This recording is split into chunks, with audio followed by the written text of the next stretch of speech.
তোর মতো ছোট লোক কামলার কাছে আমরা খাবার বিক্রি করব না। আপনার এই রেস্টুরেন্টের দাম কত বলেন, আমি পুরো রেস্টুরেন্টটাই কিনে নিব। তুই যদি এখানে দাঁড়িয়ে 15 লক্ষ টাকা দিতে পারিস তাহলে আজ থেকে এই রেস্টুরেন্ট তোর। এখানে 30 লক্ষ টাকা আছে। 10 মিনিটের ভেতরে আপনার রেস্টুরেন্ট আমাকে বুঝিয়ে দিয়ে আপনার সকল লোকজন এখান থেকে বের হয়ে যাবেন। এই ছোট লোক ফকিরের বাচ্চা, তুই কেন আমাদের টেবিলে এসে বসেছিস? এক্সকিউজ মি, এখানে কেউ আছেন?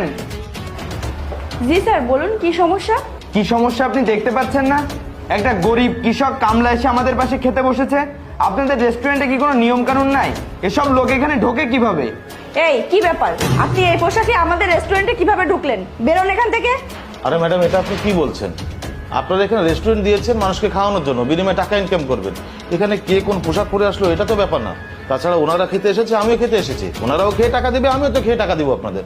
এই ফকিরের বাচ্চা, ভালোভাবে বলছি, তোর গায়ে লাগছে না? না, তুই যে বলছিস এই রেস্টুরেন্টে খাবি, এই রেস্টুরেন্টে খাবারের বিল কত তুই কি জানিস?